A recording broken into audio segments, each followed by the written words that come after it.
If you're not following up on estimates, you are losing work. Close your sales automatically with Ready Business Systems estimate follow-up automation with prospecting. Replace your office staff with this tireless, reliable employee who will relentlessly follow up on set estimates until they are won or lost.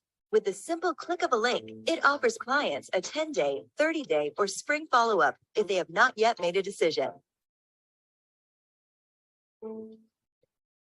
Put your customer service on cruise control with Ready Business Systems Customer Service Automation. This automation will email surveys after the completion of work, ask happy customers to write an online review, and alert managers about bad feedback. It will check in with clients monthly via email or text. Regular automated customer touchpoints will simultaneously improve your customer service while providing upsell opportunities throughout the year. Watch the sales roll in and your customers smile.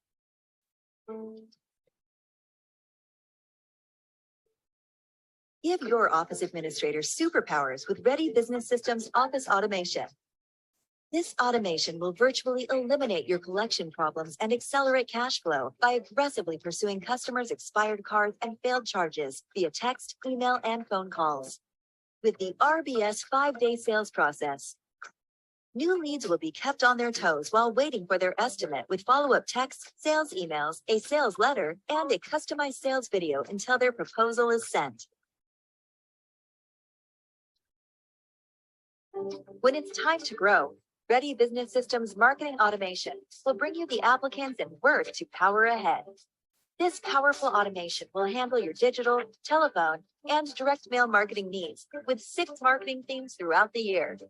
During each theme, it will market to your existing database using a customized monthly newsletter, voicemail bomb, customized postcard, and many other proven marketing tasks aimed to acquire new leads from proven online and offline sources. Never worry about being short of employees again with Ready Business Systems Recruiting Automation. At 6 strategic times of the year, before you can finish saying, "We don't have enough help," a flood of pre-screened applicants will fill your inbox, text messages, and voicemail looking for a career. By staying in constant contact with your applicants through a series of automated emails, voicemail bombs, and postcards, applicants will always be at your fingertips when you need them.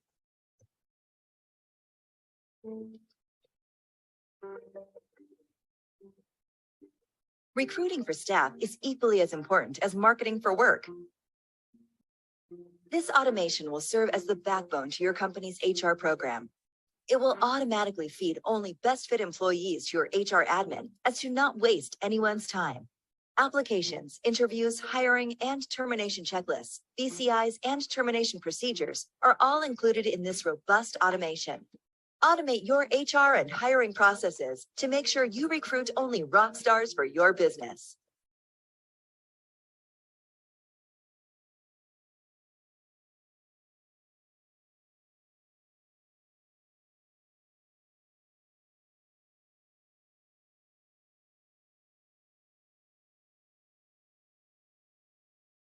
Okie dokie.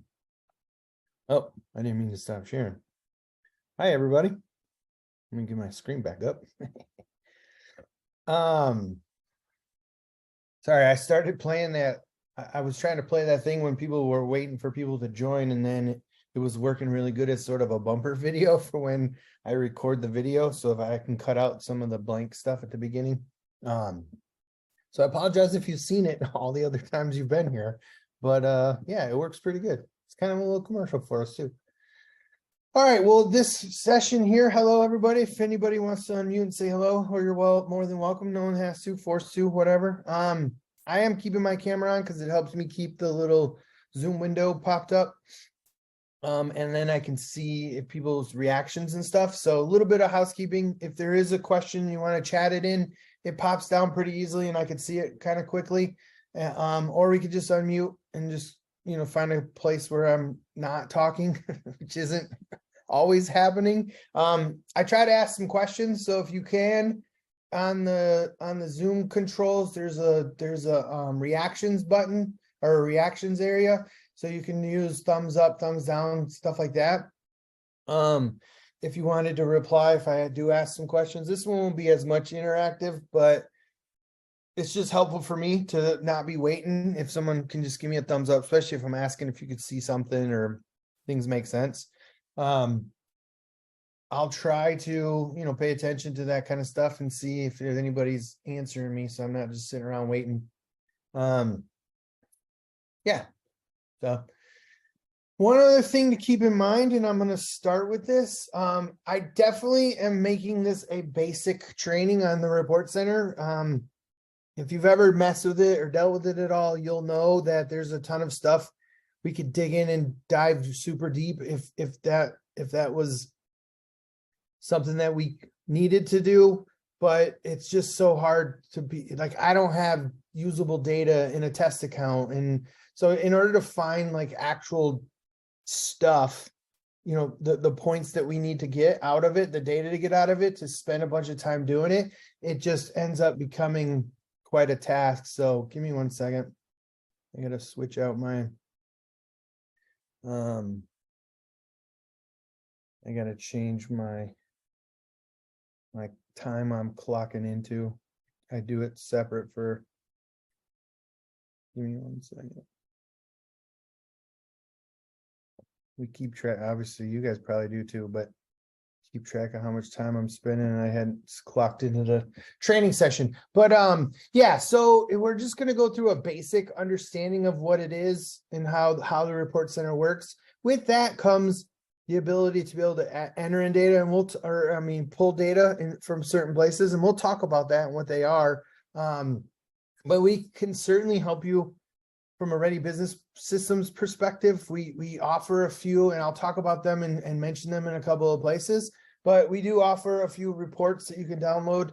There's costs with most of them. If you're a Ready Business System client already, or if you're on one of our automation build plans or consulting plans or anything, we can absolutely help or work with report center stuff too. I will caution you when I'm going through this and say that I don't have some special access. There's no genie control to getting into a different report center than you get into. So if we click on something and it sits there, or it times out, or it crashes, or it breaks, or something doesn't work the way we are expecting it to, it's a surprise to me just as it is you. Like I can't, the report center is pretty finicky if you've ever been in there.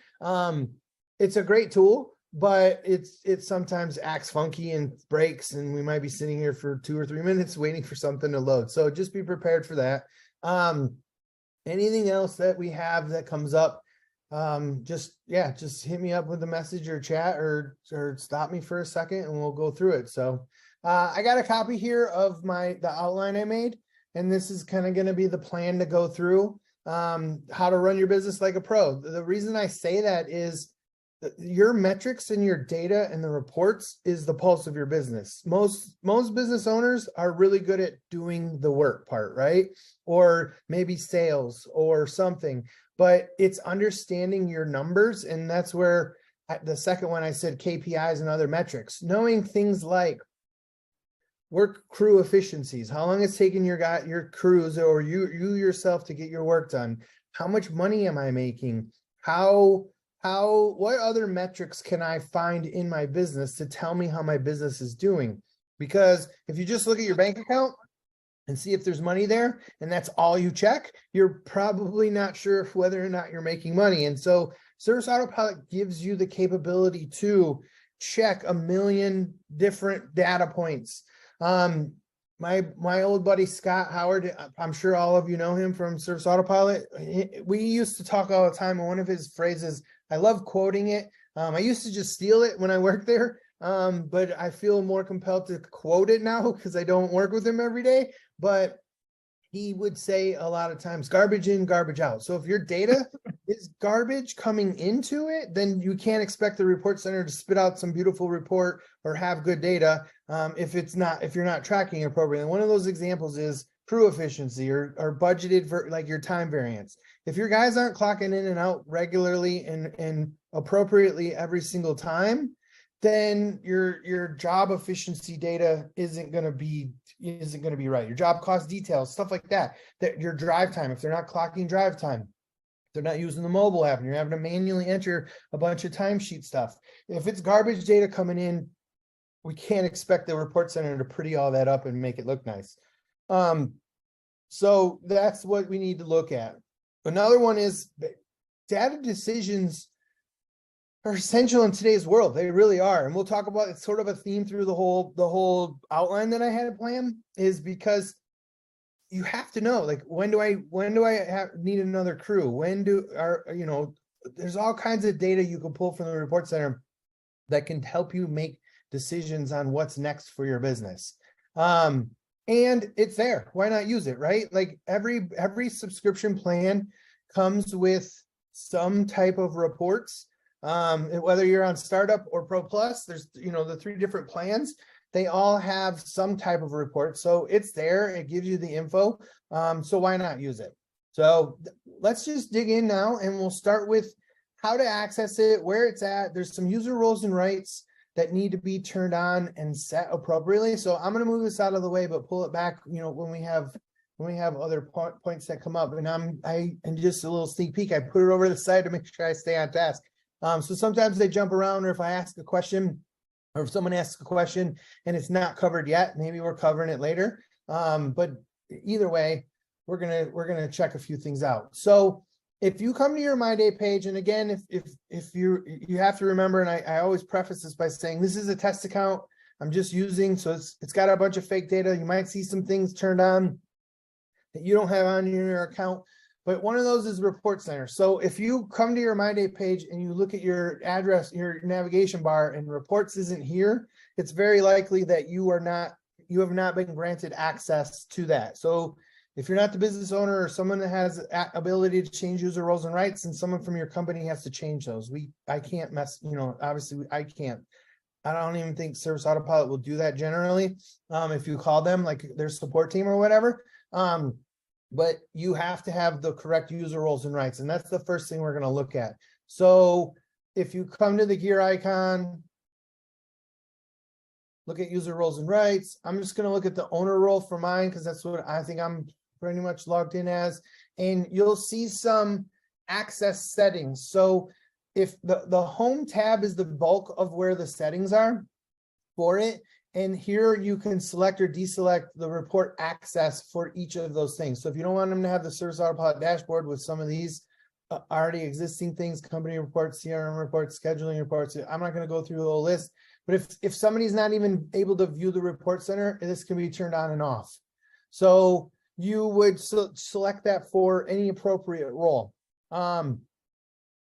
If you need to see any kind of report or whatever, some setting in here needs to be turned on.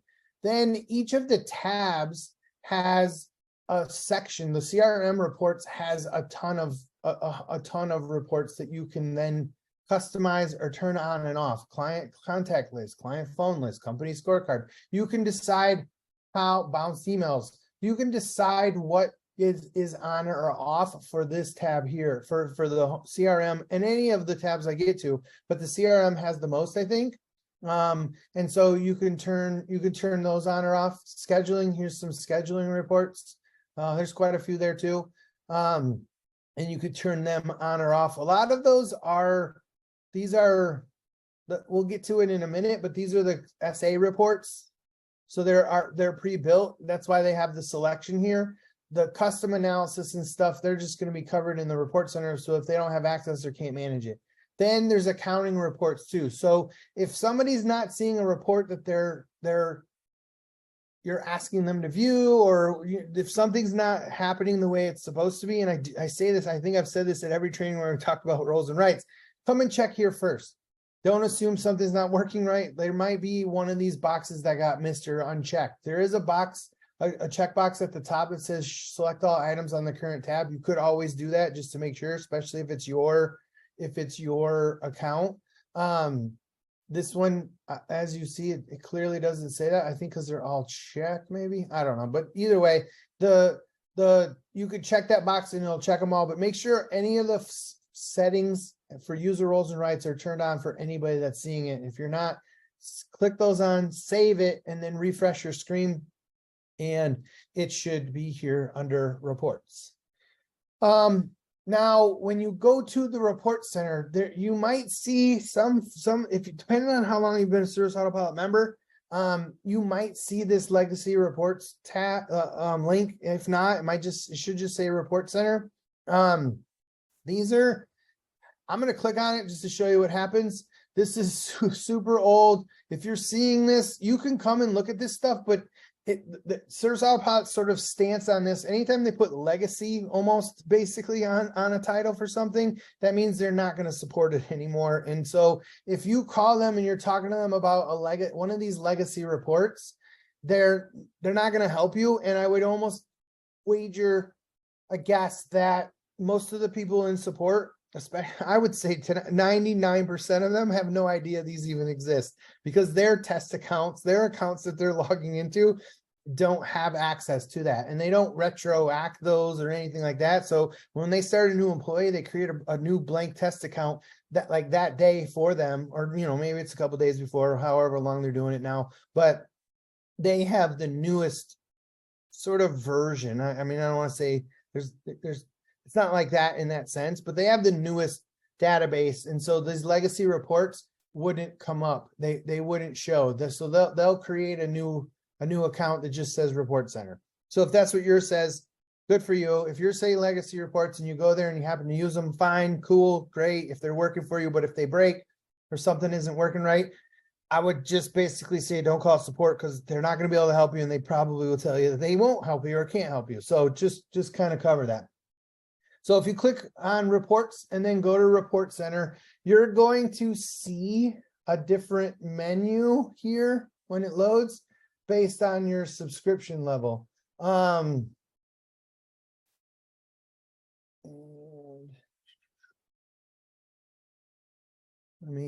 it's loaded. Okay, so over here on the left-hand side, we're going to call this the menu, and you'll see a couple of things. One of them really quickly to start with is the schedule manager down at the bottom. You're only going to see that if you're a Pro Plus have a Pro Plus subscription. So if you don't see that, that's why. You're either on Startup or Pro.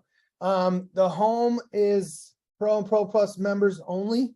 You're just going to see that home because it's going to bring you to these more custom analyses. All members are going to see SA dashboard and SA reports. And then to see the create analysis, create dashboard, and create report, those three spots are Pro and Pro Plus. And then, like I mentioned, Pro Plus only sees the schedule manager. So if you're a Pro Plus, you'll be able to create custom analyses, dashboards, and reports. In Pro Plus, you can schedule them. We'll talk about it a little bit deeper, but you could schedule up to 5 reports to be emailed to someone, anyone, based on a set frequency, a custom frequency that you could set up for each report. It is limited to 5 per account, not 5 per person or user login or anything like that. It's 5 per Service Autopilot account, and I just think it was server reasons, something, if people scheduled 1 million reports to be sent, you would have 1 million reports. And so I'm not going to go over and spend a ton of time on the 2 SA dashboard parts. I'll talk about it. I'll show you it, and we'll talk about the reports, but there's a good reason for it. They're all pre-built, and they're not customizable. They're a little bit movable in the dashboard, but they're not customizable or anything. And so they're pretty straightforward. And there's also a user guide in the help center called Report Center. It's 123 pages long. I'm definitely not going through that. And that covers what each of the reports does and how. So it'll instead of us spending a bunch of time going through all of them, I might pick out 1 or 2 and we'll talk about it. And especially if there's a question, but I'm not going to go through all of it. So the home button does what you might think it does. It would bring you back to the home from no matter where you were at. So if you're in one of these other areas, if you hit the home button, it'll bring you back to the home tab. The next spot we can click is Service Autopilot dashboards.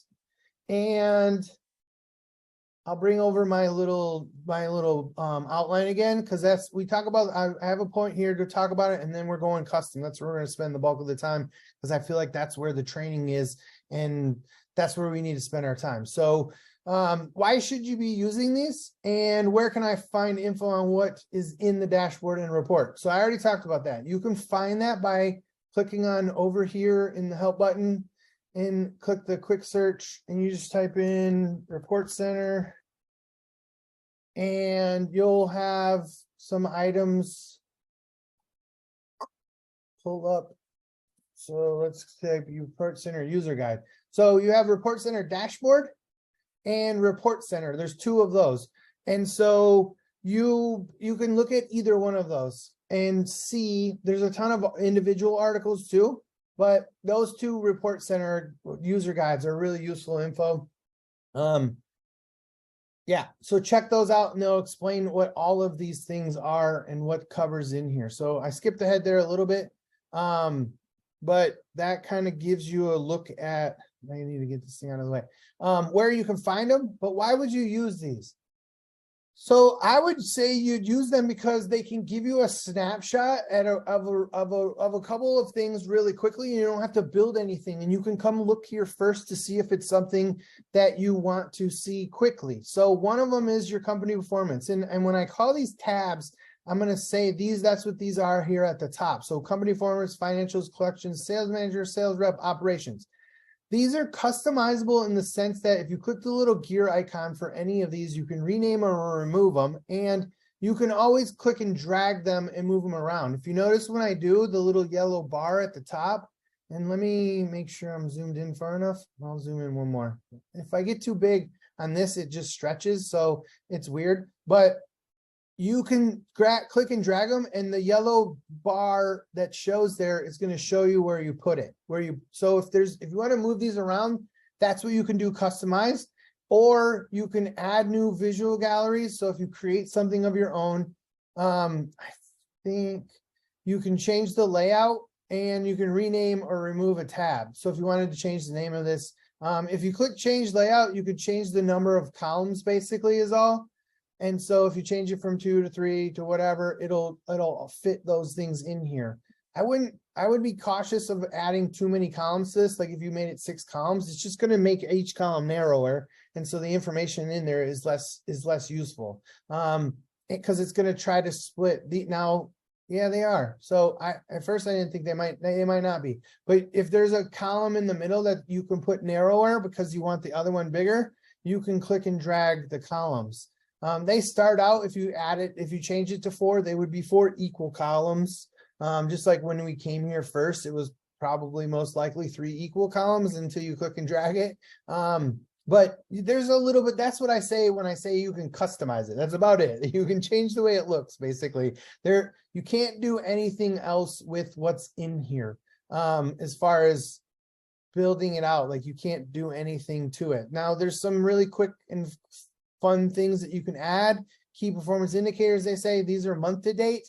So if this is, and it tells you what the period is, and so you can look at that, how many new emails, how many total calls, invoices and payments, clients and leads. This is a really cool tab. So if you have 43 new leads but no new clients, you'll see that conversion rate really quickly and how many people are terminated. And then you can see that by the month for this month and the previous 2 months. So you're seeing 3 months of data.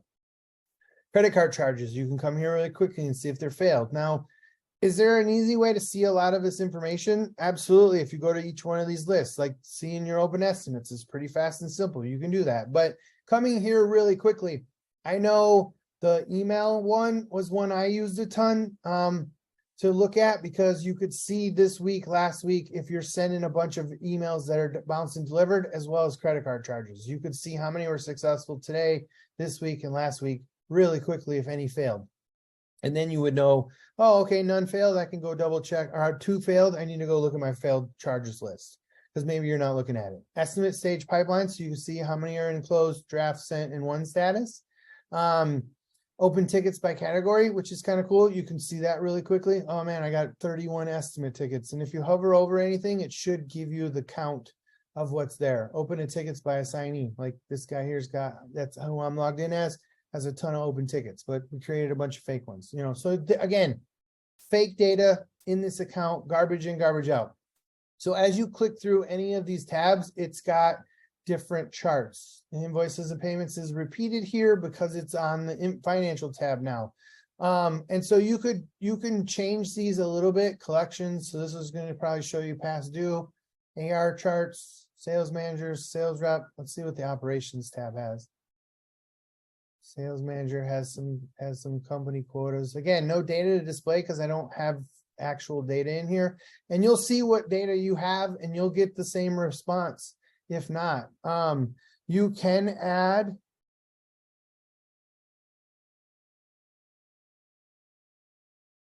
Sorry. I was getting a message, but you can add other visualizations into these galleries if you wanted to. And these are pre-selected. I don't believe these are ones. No, I don't see any that probably were created. We can double check it, but these generally are going to be ones that come from just from Service Autopilot's options. But there are some other ones on here and you can add them. You can do it by oldest, newest, and title. So it's a pretty useful, pretty cool stuff. And you can be able to build a sort of dashboard first. Now, if you want to use this as more of a starting point, idea-wise, of what you'd want to add to a custom dashboard, then you absolutely can, because then you can add your own visualizations and stuff like that. So, like I said, quick little view of what's here. The SA reports, sometimes people call these canned reports. They're just pre-built SA reports. I don't know how else to describe them. They might have used to have the name canned reports. Maybe that's why people called them that for a while. I'm not totally sure why anybody calls it what it is. It sort of replaced the legacy reports when they first came out. And if you notice, there's way more of them. And again, I think this is where that list that I was showing you for a lot of those reports, these are where if you had those off, you could see parts of these, but not all of them. So again, if you wanted somebody in your office to be able to see leads, but not estimates, all of that appears very customizable in the user roles and rights setting. So just play with those and see what they're. If everything's on, you should see all of these. Now, there's a couple of cool things about this list. You can search it by name. So if I'm looking for, let's say, the job cost stuff, I can just type in job and it'll filter the list of things down. So I don't have to look through all of them and try to remember like, oh, where's it at? Because job hours, it's in what section, like all the places that it goes. I just type in job and I can find the job cost summary, job costing report, job hours summary, and clients report by completed jobs really fast, really quickly. If I go back and just hit SA reports or blank it out, it goes back. The description will give you a general idea of what is being covered. So client referral shows word of mouth referrals. So if I click on that, it's going to give me client referrals, and it starts with some date. Usually it's year to date. Sometimes the dates, I don't know if there's a rhyme or reason always. Most of the time, I think it stops with your current month, or maybe if it's a daily type report, it defaults to something. So if you put in different dates, so let's say I just change this to 2022 just to see if we can get some data. January 1st, you got to pick a date through today or through the end of this month and hit refresh. It might give you some data. Oh, Gabrielle, you're cool. So to get back there, if you notice, there's no other real button. There's no way back. I would avoid hitting the back button on your browser, because sometimes that can just cause weird things to happen or whatever with the report center. So to get back there, just click back on the SA reports and then it'll reload. So again, any of these that you load or look at, you're going to see different information. So for instance, let's look at the job cost summary, because this is one people probably go to a ton, because you can filter this list by resource, by service, by customer, and status. Now that's the customer status. So if they're active or former customers. But if you wanted to look, for instance, at my work for whatever service, and if you just leave it unchecked, it'll pull them all for a particular customer, or just check and it'll do them all for whenever. And I can change this back to, I'll do through like, let's say, August of 2022, and see if Sanders has any work completed. No. I'm trying to think who would have work completed on this test account. Audrey Spencer does.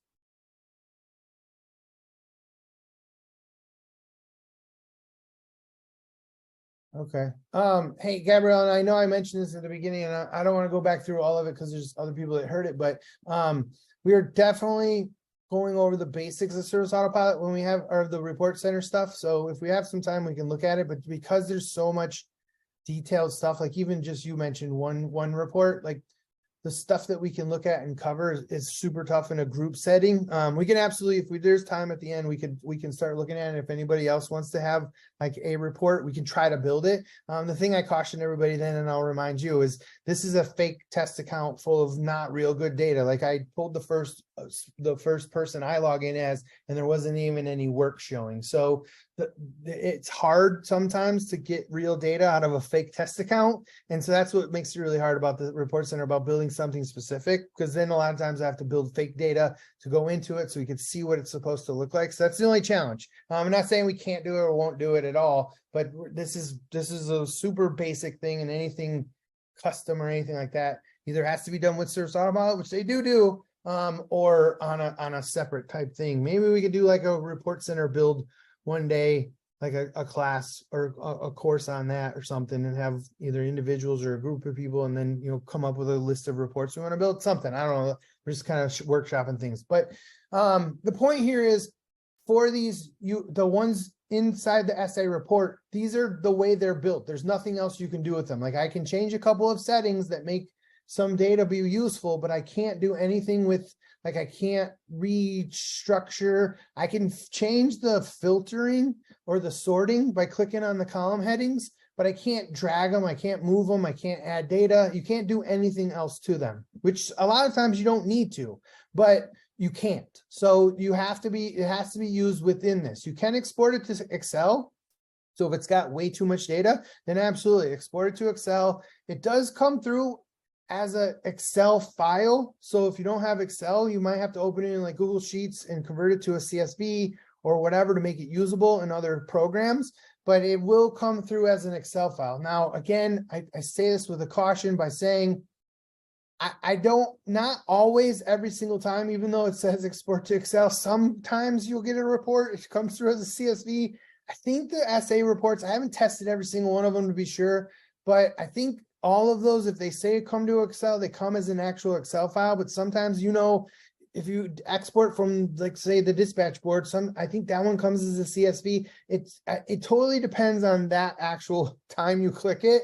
So if it's coming through as an Excel file and you don't have Excel, you have to figure out a way to open it. If it comes through as a CSV, then you can open it just about anywhere. It's super helpful. I don't know. I wish I knew there was a list. And I think I asked one time, how do we know? I don't even know if anybody really at Service Autopilot knows, because once a developer works on this, sometimes that happened. I don't know. I just mention it because it will come through. A lot of them will come through as Excel files. And if you go to click on it and you don't have Excel, you might think you can't open it. But Google Sheets will open Excel files and convert it over to something usable. So just be mindful of that.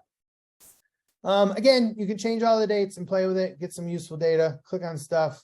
Some of the times you can click on things inside the reports and it'll pull up another sort of report to a degree. So if you want to, I'm going to click back and see what happens. Yeah. So that, in that case, yeah, see, this is what I was afraid of when I was showing you, but it's kind of when I wanted to do it. So if you click back, it may not load anything. I'll try back one more time and see what it tries to load. We're back at the job cost summary with the date thing. So you're going to want to go back to, and it kind of stinks if you've gotten into something that you probably didn't, weren't trying to, but you've got to go back using the navigation, the menu buttons on the left to get back to here, and then kind of click back through. Again, it does sort of suck because then it probably changes your filter back and it resets it. So be careful clicking on any of the SA reports, really anything in the report center. Another thing to be careful of, if you're building custom analyses, and I'm going to show you about it, it does autosave, but sometimes it's there. And if you leave the page, or if you leave your Service Autopilot for a while and it tries to log out, when you go to log back in, it'll take you to the My Day page. and your reports will be weird places. So I try to only keep one tab open, because one of the times I was changing a report and I clicked to the other tab and had a different report open. And when the page refreshed, I came back like 20 minutes later or something, and the page refreshed, and both of the reports were on different, like I was on a different page each time. So I don't generally like to make any recommendation that you have multiple report center tabs open ever. Just because with the auto save and different things happening, I don't like it. Now, and the other thing to be careful of, and I think Gabrielle, somebody, maybe it was a different client, we were on a call and we were both on the same report. I was in their account on my screen and they were in their account on their screen. And I think I changed something and it auto saves. And then when we went to load it, the thing wasn't there because she had still had it open. And so if people are viewing and looking at the same report a bunch, now it doesn't really affect that much with the Service Autopilot reports because you aren't saving those, you're just pulling data and doing stuff with them.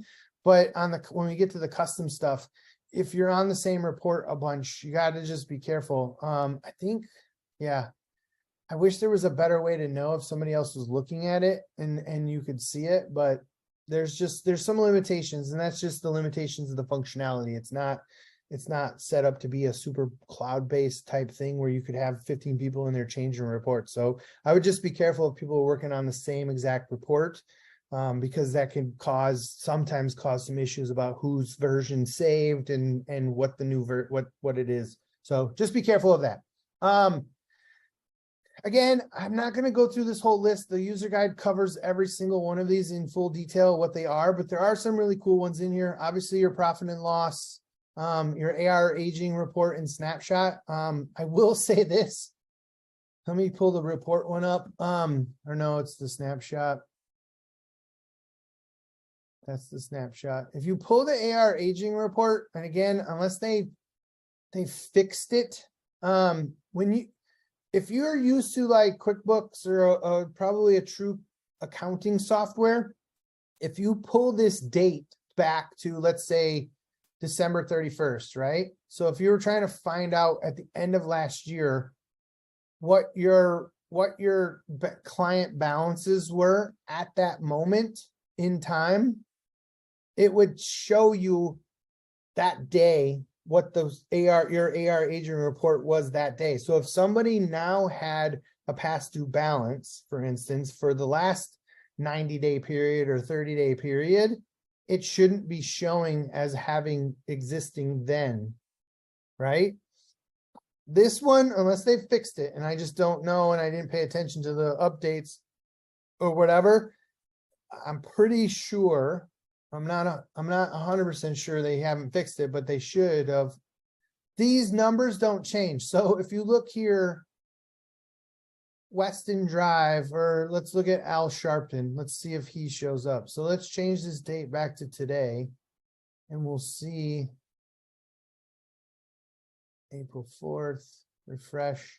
Let's see what Al Sharpton shows. Yeah, so his time changed. Maybe they fixed part of it. Maybe that's what it was. They added the current, but for a while you had to be careful because I know for a long period of time. So maybe they addressed part of it or fixed some of the idea, but it wasn't showing you what it was on that day. So right now, all of these I don't have any showing current because they're not within, these are within the last 1 to 30 days. But in theory, if you looked more than 90 days ago, you should be seeing none of this in here or what was current at that time. And for a bit, it wasn't doing that for the longest time. So if it's working now, then check it. Maybe you could go back and see this, but I just remembered before for a while. And when I saw the report on there, so that's what made me think of it, was to be cautious. Again, I'm not saying it's not trustworthy data. You just have to get used to what is showing with the Service Autopilot reports and make sure that it's verifiable. Like, again, this is a garbage test account, not a garbage test account. It's a test account with garbage data in it. And so it's not going to look what yours should be looking like. So I would just verify what's showing there and spend some time seeing what it is you're supposed to be seeing and make sure it's valid data. Then you can trust it. All right. Any other quick questions? Before I move on from the SA dashboard and report stuff. Trying to think if there's any other, the visits reports. I want to think of a couple of other reports. The visits reports is a good one. So it shows any service within a defined time frame, the status, and whether the actual man hours is more or less than the budgeted.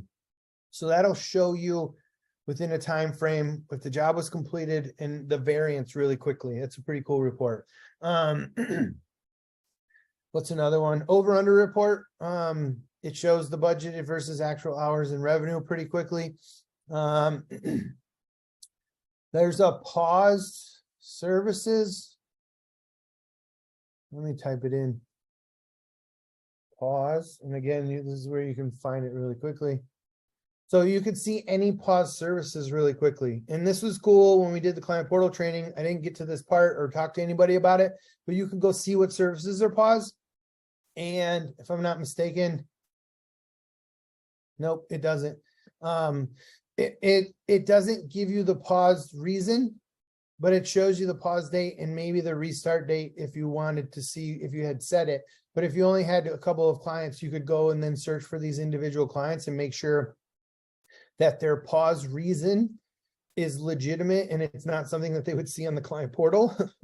So maybe it was, something about dog poop or whatever, something that you don't want them to see. You can see that really quickly.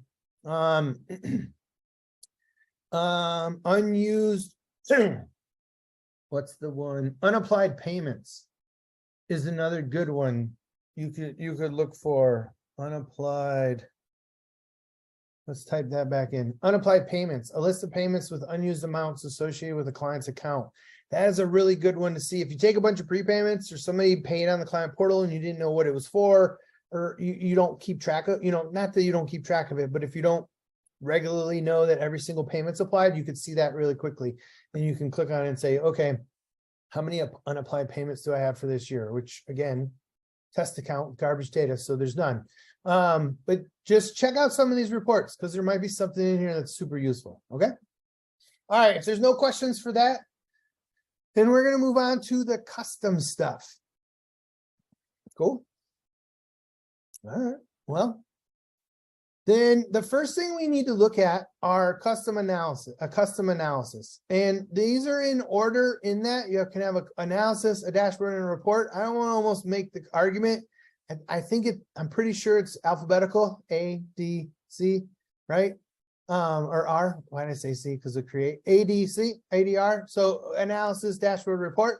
But the first thing you need to build is an analysis. From that analysis, you could go straight to a dashboard, but I would make the case that you would almost make a report first, because that's what would show you the visualization, or you could put a bunch of stuff in there.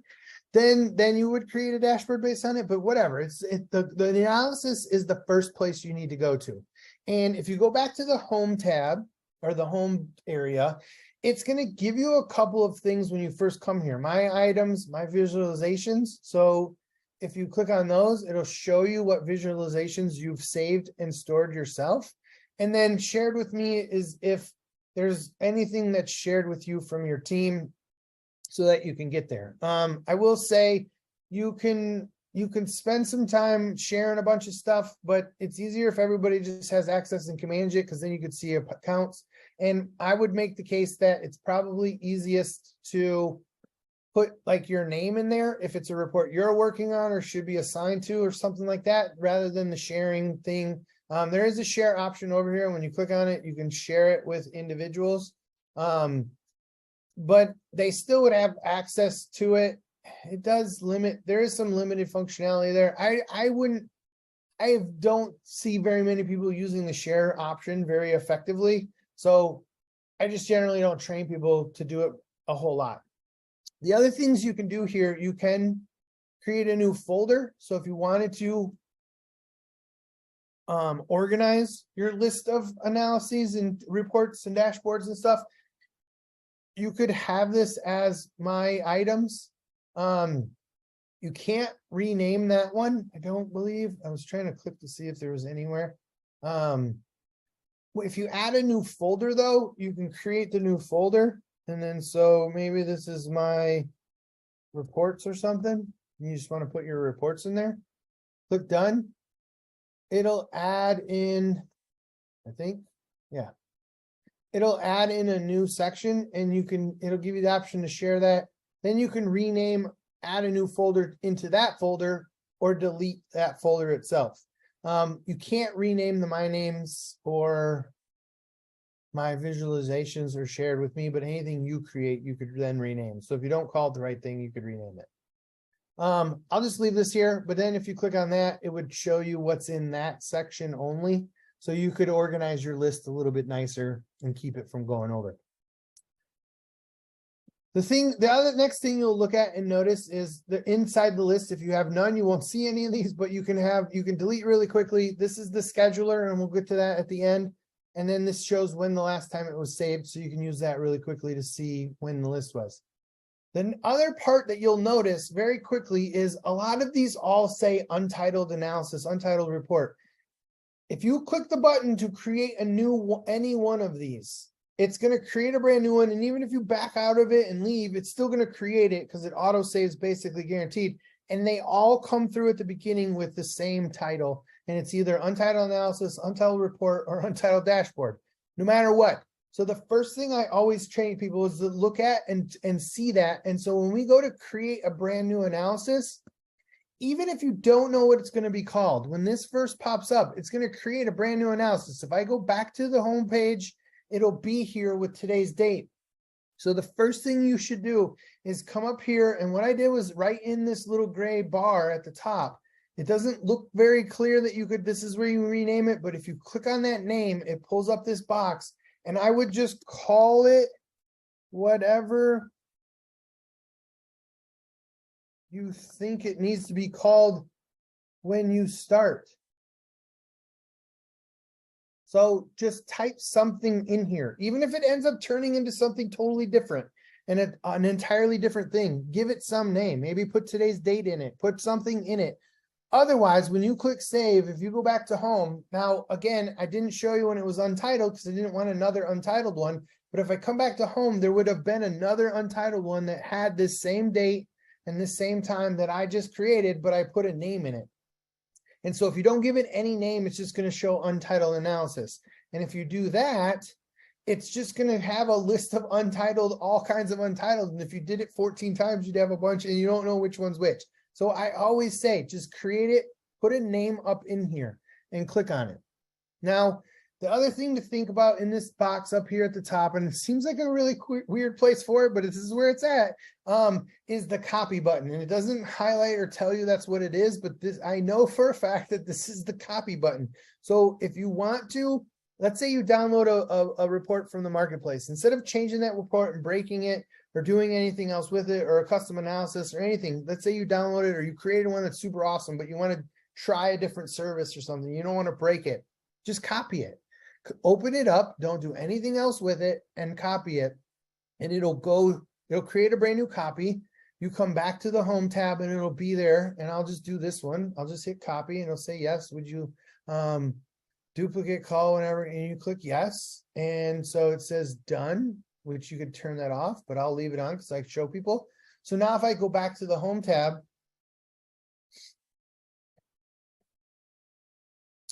as soon as it loads, I'm going to take a zip. See right there, copy of. And so build out a copy of something you don't want to do. You can drag and move those. So if you wanted to move it from my items to my reports to my visualizations, which I don't know why you put it in my visualizations tab or the folder, because they're not visualizations in here.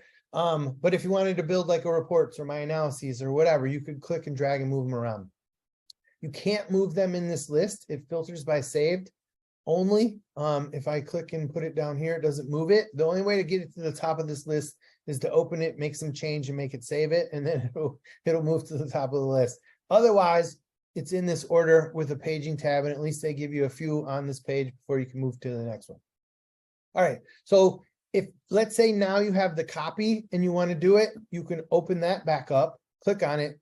Come up here, click on that name, and now we can change it to whatever this needs to be called instead, and then save it. which my mouse is acting weirdo, and save it, and it'll keep that new name. Okay. Super straightforward, maybe hopefully simple. Copying, easy enough. You just have to open it and then copy it. The next thing in here, you'll notice there are 3 tabs and then 2 buttons at the top of this. If they're grayed out, it's because like you can't do anything with them until you start to load data. So the first step you need to do is select some data for this analysis. So when you come here, you have to have an idea of what the plan is, but how do you know what data you can pull? If you come to this list and you see all of the stuff, and I'm not going to go through all of this because it becomes super convoluted, and I'll show you why.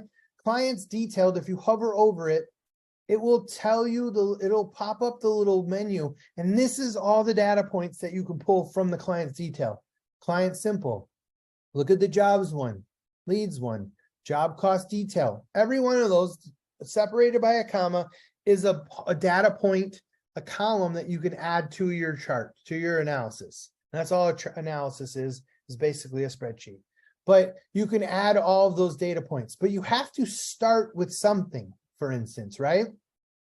So I think Gabrielle left. I don't know if she goes by Gabby. If she does, I'm sorry.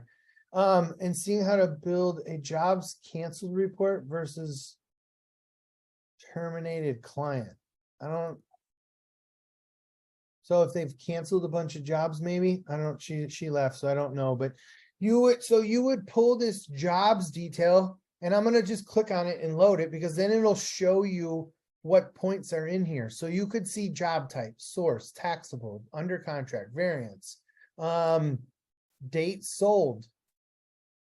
If you don't want any of them, you just uncheck it and you can select which ones you want. So if you wanted billable hours, job status, job date. Now, if you're going to filter or group your things by, let's say, a client name or maybe a service, a completed service, you have to have job status selected, or you won't be able to filter your list by only completed jobs. So you have to kind of know what you're coming here for, and then from there, determine what data you're going to use. One of them in here is timesheet entry. And so if you load that, it'll show all billable clock time, date, start and end time, and work time. If you select any of these columns at data points as the beginning, so let's just say client simple. So I want to find some data that I can find on my clients. Maybe it's the CSR. Maybe you want to sort by type or source or whatever. So I'm going to just leave on, just as an example, client name and see client since, and I want to see what their source is. The next box gives you some client data that you could also pull. Now, you don't need to select a second box. If I just click OK, it's going to load all of the columns that I selected from this top box eventually.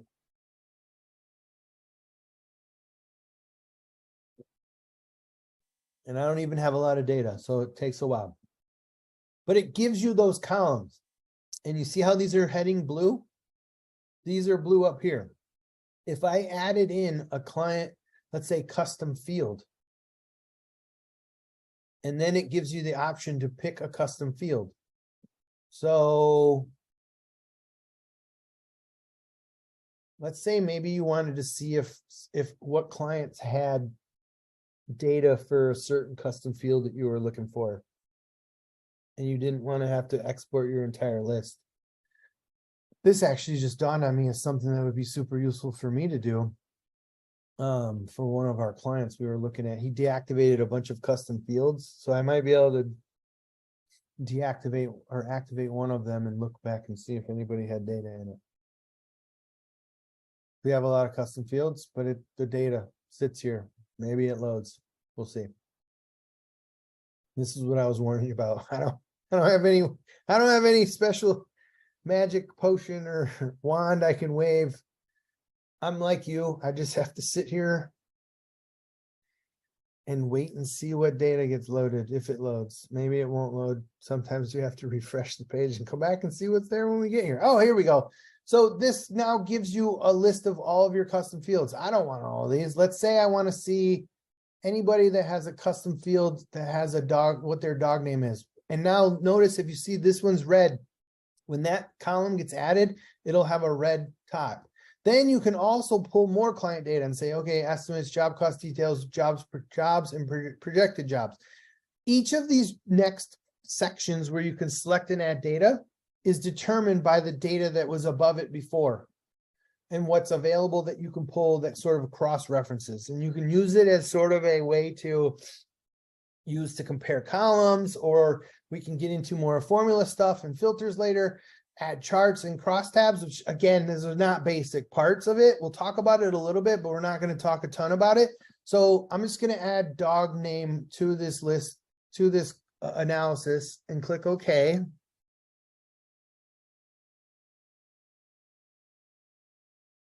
And a lot of our clients have no source, which is not unusual, but if you're using the source section, you should have a source for every one of your clients. I would make the case. But again, this is where data-driven decisions come. If you're using the client source effectively and all the time, I don't want to use the word religiously, but consistently, if you're using it all the time, you can pull valuable data and say, okay, how many clients have I had since whatever year that have the client source of this? And you could come here, because then we could filter it. We could group it by that client source. There's a bunch of stuff, and we'll get into that a little bit, what we can do with that list of people. But if you're not using the client source and you come here like this list, and again, and I probably shouldn't have picked it, but this list has no sources, it's going to be useless data, because I can't make like a chart.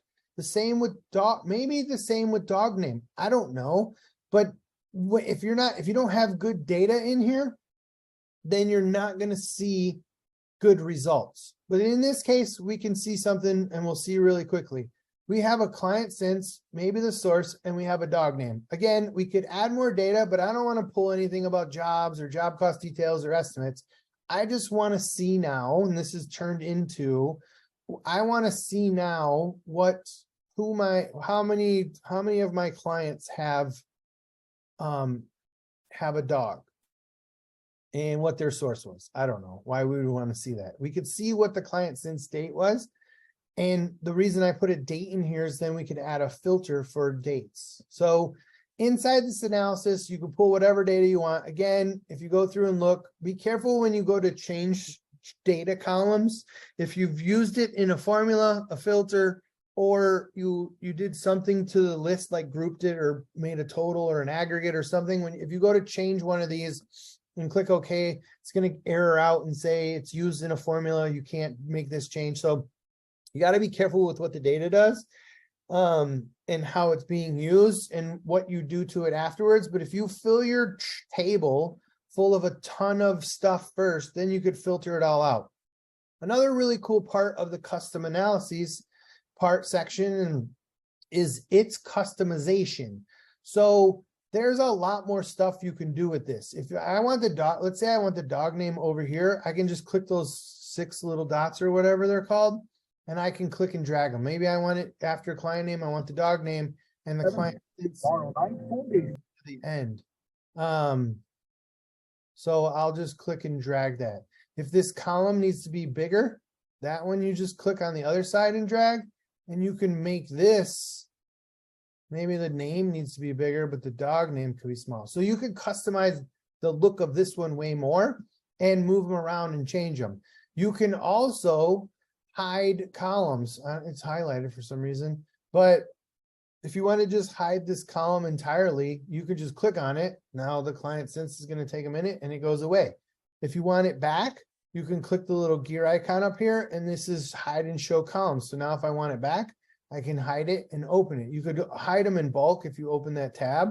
I wasn't going to get to the settings yet, but there's another, all of these columns also, if you left click on them, if you right click, it does nothing. It's like a thing, like a phone, just a computer right click. But if you click on them, left click on them, you can sort A to Z, which you could do A to Z or Z to A. You could filter it, you can group it. And if you hover over any of these options, it gives you what each option, if there's sub options. So you can group by year, quarter, month, week, and day. You can aggregate, so you can do count, distinct count, maximum, minimum, or some other custom. You can format it by aligning left, center, right, extend spaces. You can change the formatting, no formatting. Let me see, there's a column. I don't know if the source is one. Cell colors. So each column sort of has its own. So this one here is format, gives you the option. This one has no format, you can't do a cell color, but the source you can. Let me see if dog name does. Format, cell color. So you can change colors if a value is in there. The client since date one won't. So each column sort of has its own set of options. You can add a chart, you can add a crosstab, you can hide column, and then you can merge duplicate cells. So if they're the same. There's a bunch of stuff you can do here. This list to me doesn't make sense to group by client name. If you were pulling, let's say like a jobs visit report, and so there was multiple data points or lines of items for like a service completed, for instance, you might have 15 services for one client, and you could group by that client name so it puts all of their stuff together. Otherwise, it might be group, setting every single one by date. This one here is client sense. I'm going to group it by year. I'm not going to do any of this because if I go start and try and do other things or delete it, it breaks it. But if you're ready to group or do things, you can group it by year, do whatever you want with it. One of the things that is cool is you can change the cell colors. And I know I mentioned it, but I didn't show you it. So you can click on it. You can say if the source is, web browser, you could make it orange or whatever, so that you could see your data really quickly inside this table. Another thing to look at here, I did talk about it, but the table has a couple options. You can minimize it, which that's cool if you're doing other things or you're building out a chart for it or something. You don't need the whole table full of data. If you click on it and minimize it and come back, if you notice it all of your filtering sort of goes away, like your adjustments. So don't do that unless you know you're trying to. Why did that get so small? It just starts to act weird if you minimize it and then come back. The settings area is really cool because you could hide columns in bulk. So if you only wanted to show client name or whatever, the columns you want to see, you can click them here and then click OK. Another one is you could sort. So you can select the column and sort it here, or you could just do it by clicking on the column, either way, but you could do it here. Grouping is cool because then you can group it from here.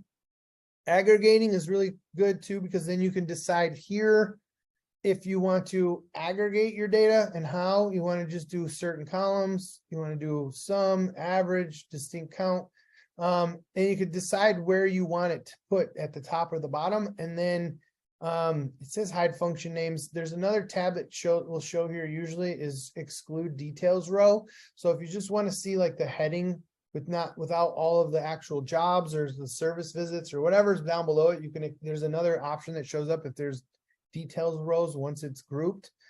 You can turn those off so you just see a really quick snapshot. And then the last part is paging.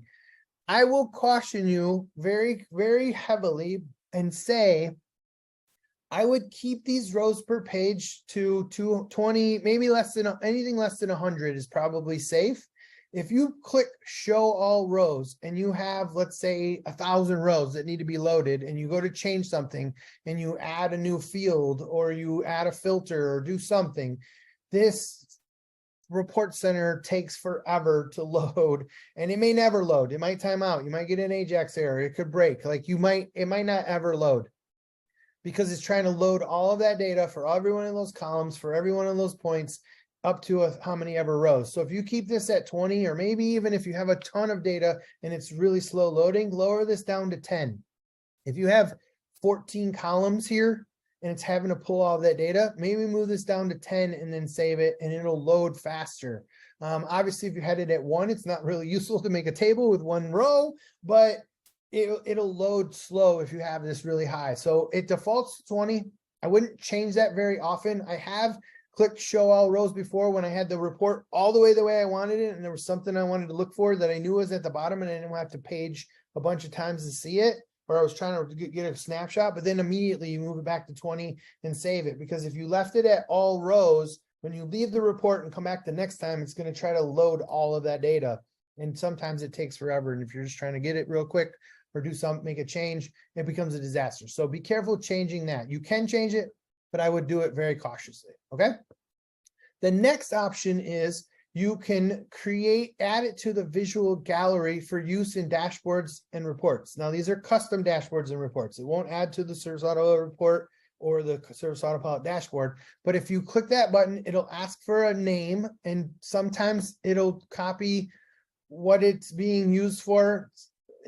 I don't know if there's any, honestly, I don't know if there's ever a good rhyme or reason for what it does, but you should probably type what the table is called.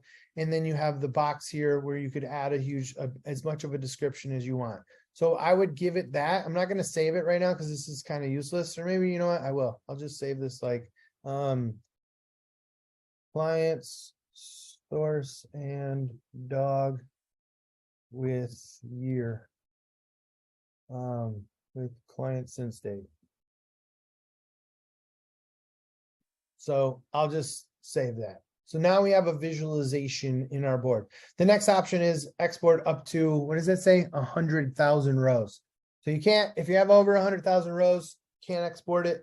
You could export up to the first 100,000 rows. I would make the argument that if you're pulling a report that has over 100,000 rows, you are probably looking for way too much data.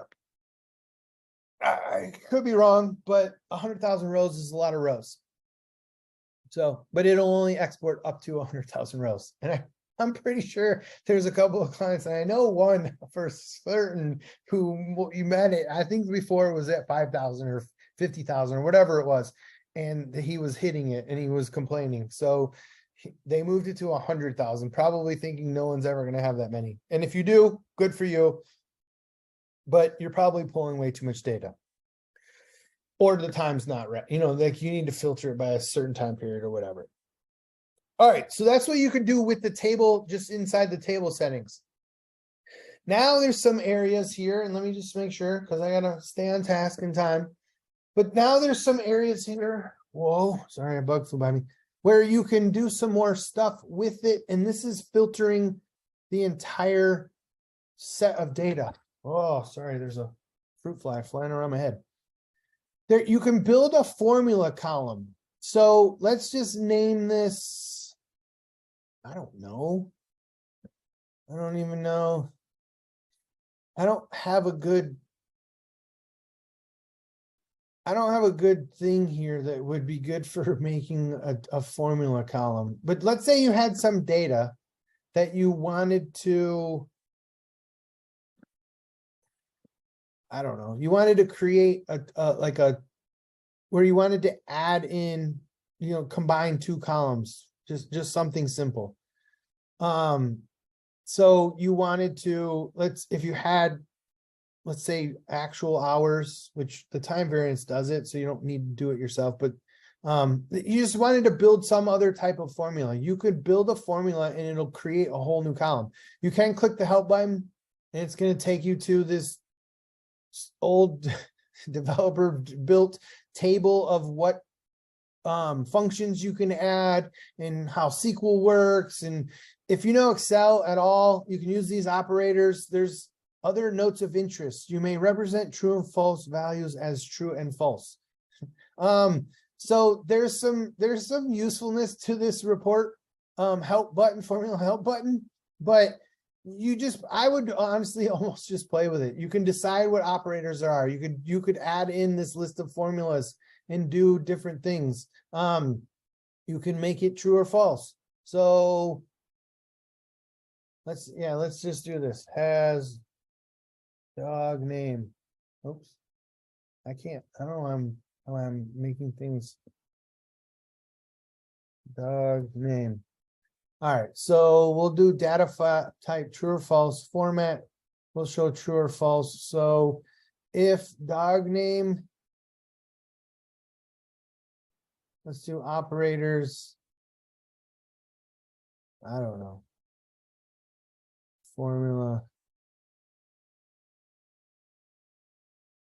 Let's see if that adds a formula. So if it has a dog name, it'll say true or false.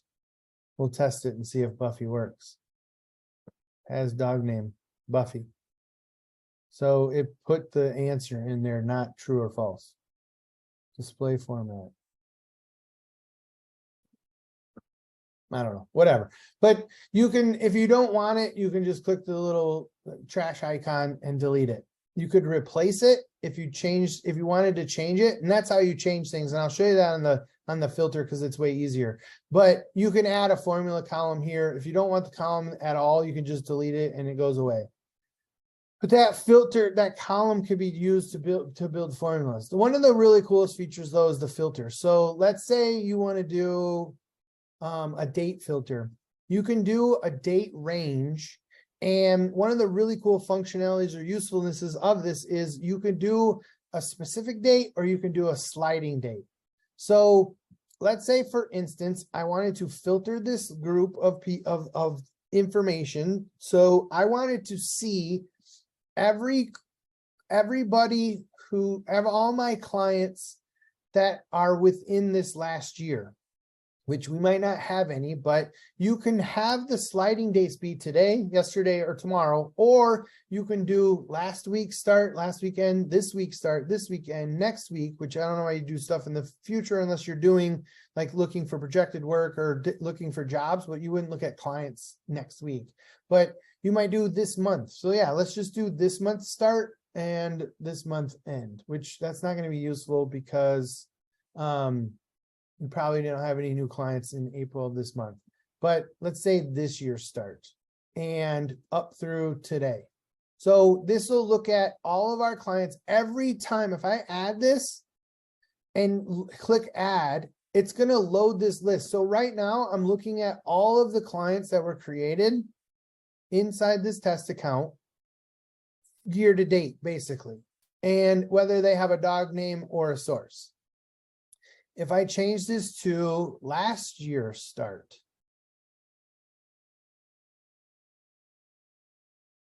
and today, this will show, oops, I didn't want to hit add. That's what I was going to show you. 1/1/2022. So let me delete the old one out. But this will show, and I just clicked that too fast, sorry. But this will show all of the clients that were created in 2022 up through today. So last year's start, which again, test account, fake data, it's not showing anything that you're going to see in your account. But let's say I did want to change that date to back to this year's start. I would say this year's start and today, instead of clicking add and then deleting it, I can just click replace and it'll ask yes, and it's going to replace that date with the new date that I have saved in here. And so it's going to add that in here and give us the option, to replace it instead of just adding a new one. If you have two date filters, it's probably not going to work right. Unless you're looking for like a date range, but you wouldn't do it that with a specific date. You would just do it that, you would build it with the filter. So let's say now I want it from a specific date. So I'm like, okay, that data wasn't as, I don't need it to change every time I look at it. I just want to look at a specific date. You can set that. So I just want to look at February for, February's details, which these should be February through March, or there won't be any data. So I can just then click replace and it'll say yes. And now I'm going to look at specific dates of February 1st through March 31st, and I'm going to see the clients. Okay. This box is open because I had clicked and left it open. If you have multiple filters in here, which is absolutely possible, I would be careful stacking them, because when you add a new one, it adds an and there's a little button there that you can click that you can make it an or statement. But if you add a bunch of filters, sometimes it breaks analyses and it doesn't work right. So if you're trying to look for a range of stuff, you have to play with the filters a little bit. But if you have one and you want to change it, so let's say you've either left or you've moved this to something else. So dog's name equals, and then you have a different value and you type that in. So you're like, if you want to look for dog's name is Buffy, and you add that filter in. And so now I don't have any clients in here, right? You can come over here and you can change the filter order, which again, I don't know why you'd move it up or down. You can remove or add parentheses if they're in there. So if there's parts with it, you can remove them all, you can replace it, or you can click or. So if I want to see any clients that I have between these dates, or the dog name is Buffy, I want that loaded. I don't know why you would use that data, but now I'm showing Buffy, and this client since date is February, May 6th, 2019. So you can use an or. Let's say you wanted to replace this date range. If you don't have to reload all of that data, and this is something I don't know if I stumbled on it or I didn't know it worked this way. I was rebuilding the filter and then still hitting replace. But if you click on the filter name, it fills in with what you had before, and then you can just change it. So if you said like, hey, any dog's names not equal to Buffy, and then replace that and click OK, now it's going to show me any of the dog names that aren't Buffy. Now, again, if there's a bunch in here, it might take a while to load. But let's see if there's any dog names in here that aren't Buffy. So blank is definitely not Buffy. So it's loading all the blank names. And you're like, okay, yeah, that's not useful. So let's change that back and replace it. And we'll see anybody who's a client or since that date or their dog's name is Buffy. So you can play with those filters and clients. Sound good? All right, so I'm going to replace this date range. I'm going to delete it out because I want to show a chart here in a second. And I'm also going to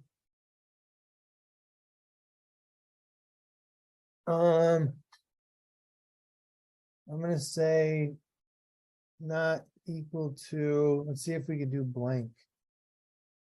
Replace.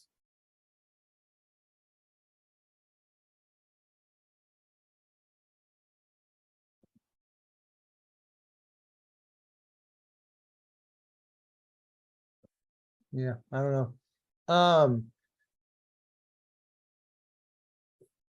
Not equal to blank doesn't show us the list, but at least we have some filtered results, right? All right, so let's look at client name. Then the next thing you could do with a lot of these is, although you could add the chart as a visualization, you absolutely could. The best thing, or the table, I mean, the other really cool thing is you can add a chart for any of these data points, these tables, which this is where it becomes useful for reports, because then you can send them off or mail them to yourself or do something with them or look at them.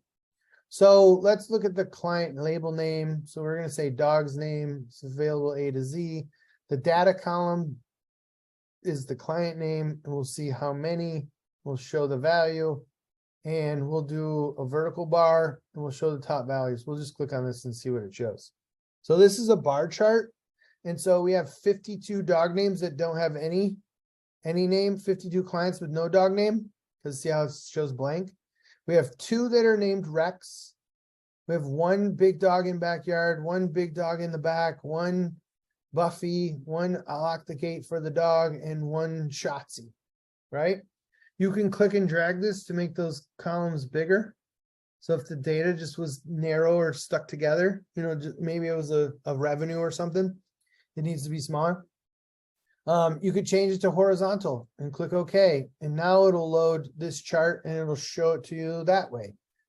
You could also make this taller if you needed to make those columns wider, but this gives you a different representation of the data. One of the other cool things you can do really quickly is you can change it to a line graph. So this one changes the x-axis to client since, and it's grouped by year right now, or you can change that to whatever. And then we're going to show the dog name count, and let's see what this line graph looks like. So I click OK. So 2 dog names were set in 2014. 2 clients had dog names and they've been clients since 2019. none in 2022 or 23, one in 2021. So depending on the data you're looking at is what you would want to see for the charts and what data you would load in here. You could do a pie graph. So client, the data column is dog name and the label column is dog name. Let's click on that and see what it does. So here's a pie chart of what all of the dog names are. So Shotzi, Rex, Buffy, Dog and Back. You could see that data really quickly. Heat map, gauge. There's a bunch of different, the way you can do a lot of these charts and do each of them has their own setting, but you could see a gauge really quickly of like how much work is completed. And then you could set goals and max and colors and all that kind of stuff for any of those things. Now, again, I keep saying this, I can't say it enough, but you have to have good data in order to make it look pretty anyway. I can't create a bunch of fake data that looks good, that shows you the sliding data of last week if I didn't go in last week and complete a bunch of work or do a bunch of things. One of the examples is, and I was dealing with a client, he wanted his company health report emailed to him weekly, but he's got partially seasonal business. So the last couple of weeks up until March, they weren't, or in the middle of March, they weren't doing any work. So his revenue numbers were at 0. And he was like, why isn't this thing report? It's blank. And I'm like, you didn't do any work. I can't have, there was no work done, then there's no revenue, right? So that's why you got to look at, take it, it's not a grain of salt, but you have to look at what's showing there. Now, these settings here, you can, that's what the settings for that visualization or that chart show up here with the gear icon. It kind of goes away. You can add this to the a visual gallery. So this one's called count of dogs names. And so let's just say done, and we'll create a new visualization because then we can add that to a report in a minute. Or you could just delete this chart altogether. You could have multiple charts. So you could have one of these gauges, one with a bar, one with a line, you could have a bunch of different charts and make them as many as you want. Maybe you want it smaller because it's just too big on the screen. You can just shrink it down and then it's not so big, get rid of the settings, and now you can come back here. This is really cool because it sort of works like a dashboard to a degree where you don't have to build it itself. And if you're coming here and you're changing or manipulating data or finding what's here or filtering it or sorting it or doing anything with the table itself, you can come back here and you can look at that. And if you're pulling like a sliding date that has start and stop that days, you could come and just check this every week instead of, but you don't have to, because you could email yourself a report or create a report that has multiple visualizations and charts in it. And then that report is just where you go, or a dashboard. It's the same thing. You're just building it in different layers. But I would make the case that you could just come to analyses and things I need to check. Maybe you have a folder in there that says things I need to check weekly, things I need to check monthly, and put these types of analyses or charts or with charts or reports or dashboards in those things. And that might be how you organize your list of stuff. But you can come here at any point. Then when you're done, you just leave it. And it goes back to, you go back to the home tab and it saved there back at the top of what the most recent part of the list was. If I click on it again, it'll open it back up. And again, if that date range was a date range and we're looking at it tomorrow, this number might be different because of what we selected as showing the data. And if the date range moved, then you would see that. So that's a little bit about the custom analysis and what you can do. Again, I'm not going to get into crosstabs because that starts being, if you know anything about Excel, that's basically the same thing as a pivot table. I'll click on it and show you, but that's where you can add in like data that can pull from like client name. You can have headers and label columns and then aggregate things that you can compare the columns. There's a lot you can do with crosstabs. But again, it's not basic. That's super advanced. That's where if you're trying to find like comparable data and then it's showing a chart. For instance, one example would be like if you were looking for lead conversion, you could build a cross table that shows that data. And that's how we get some of those data points. And that's how we get like a visualization of it. That's how they were getting it. They didn't tell you that's what they were doing. That's how they got it for the SA dashboard. Was they would have created them as pivot tables, but a crosstab is what it's called here in this part of the report center. So anyway, you could build all of that. All right. Any questions here? I know there's only so much you could ask. Hopefully I went over a bunch of it. Any questions about analyses so far, the basics of analyses? All right. The next thing are reports, create custom reports. And so when you click on that, again, it creates it as an untitled report. So click here and I would rename this whatever it needs to be. Save it. Now it's saved as that name. Otherwise, it's just going to say untitled report. Now, this part here, I say the word tricky, but there's just some nuances that you have to be comfortable with and get used to. You have to build this out. It's almost like when you go to the document editor and it's totally blank and you're like, there's no templates for this unless you've downloaded one from the marketplace, you have somebody else and you're copying it and doing it, which you absolutely can do. And maybe that's what you want to do, is build a template one that you could copy and starting point, because you might do that. Actually, that's what we'll build here. But you start in design view. There's a view where you can see what it's going to look like when it's done. But the design view will give you the content areas where you have to build it out. And so it says that here, drag content. So the first thing you might want to do is add in a split row or space, or a visual or text or a new image, a new link, a PDF link, so you can download the PDF really quickly, or an export to Excel button. Any of those. But almost always you need to start with some kind of row. So if I click and drag and add new text, it's going to save it as the one main row. There's just going to be one column and it's going to be up at the top. So maybe you want your image at your logo at the top of this document. So if I click and drag the new image and it says original size or fit to size, it gives you some options. You want to center it, choose uploaded, which I don't have any uploaded. This does not use your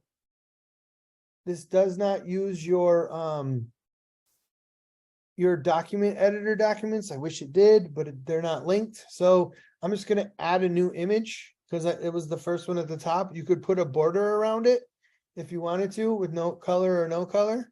Let's do a 2-point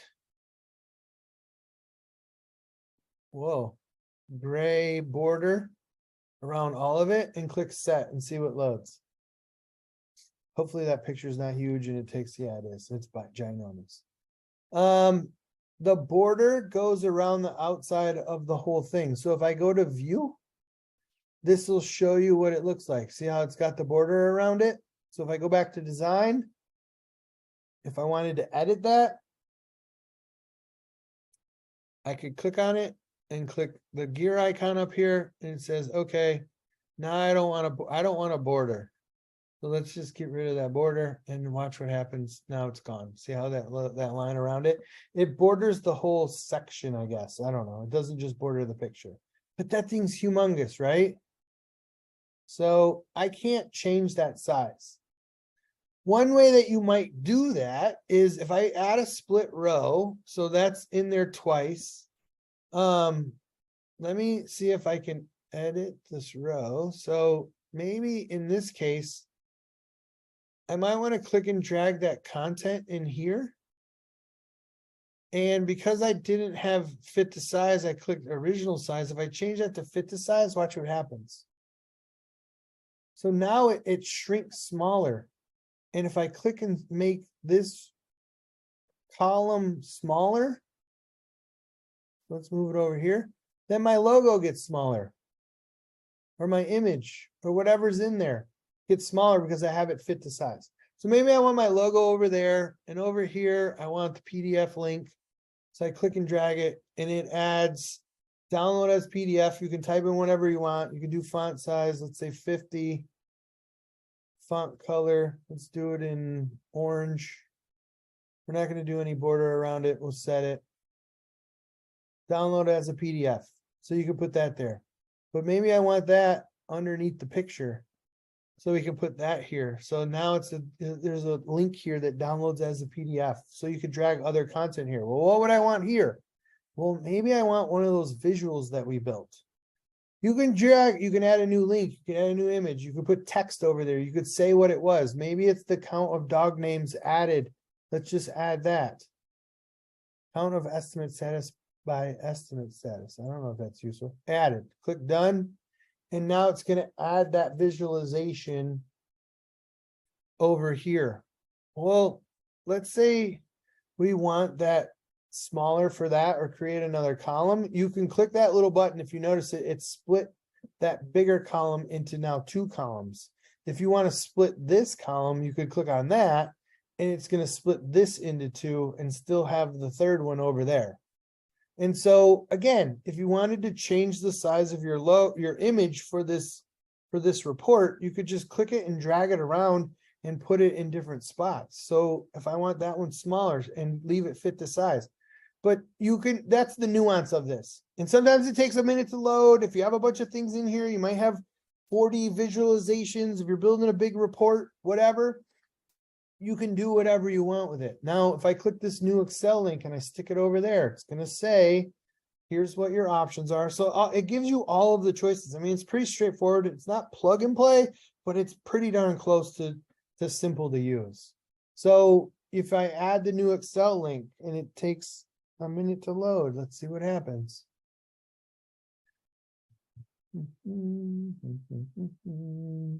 And again, all of this is auto saving. So every time it loads or it shows something, like if it processes through, it'll save and it saves there. So if you left the screen or whatever, it would come back to wherever it auto saved the last time. Like if you left right now, there's a chance I could come back and the Excel link would be there.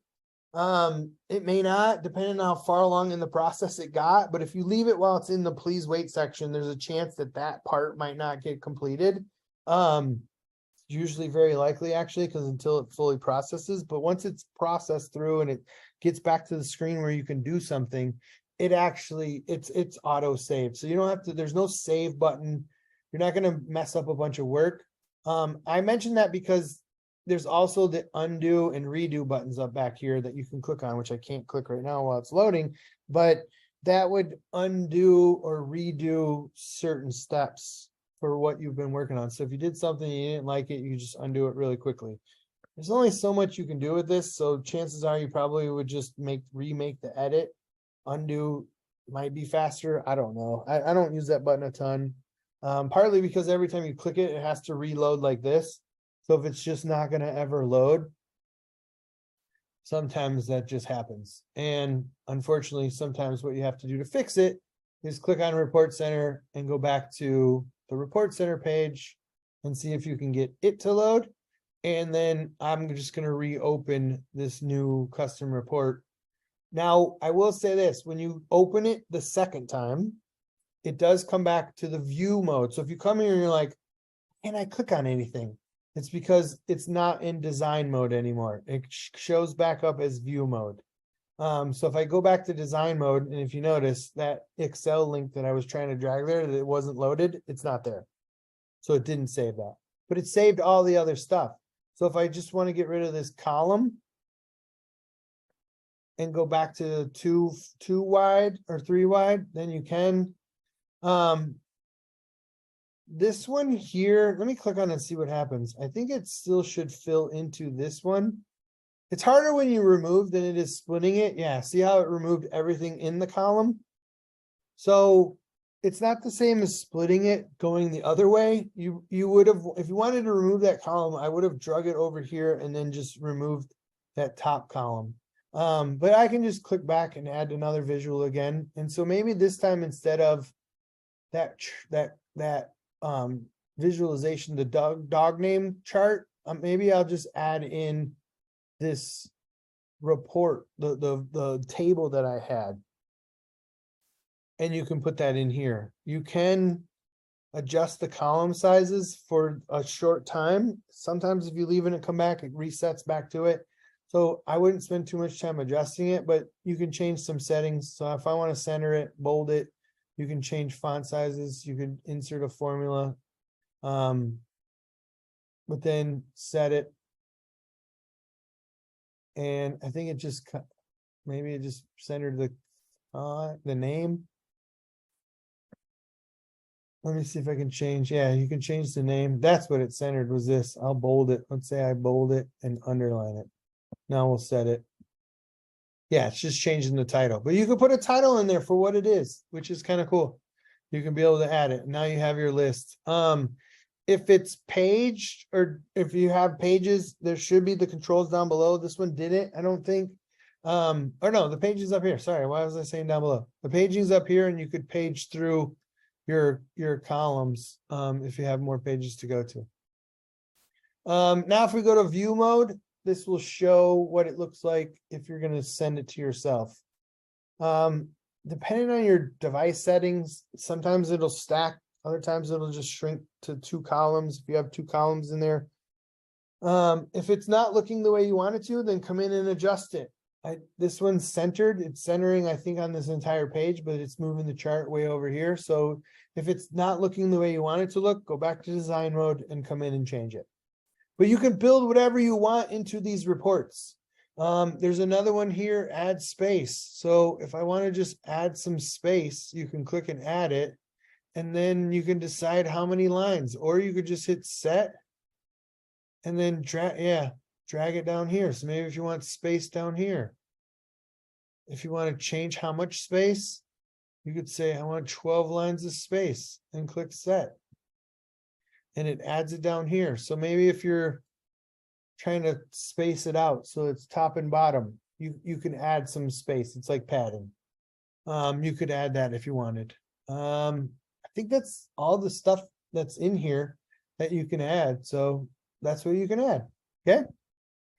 And you could build as many reports as you want. You could have 1,000 of them. You could have 1,000,000 of them. You could have 10. You could have 4. You could put whatever. You could have a report with all this stuff.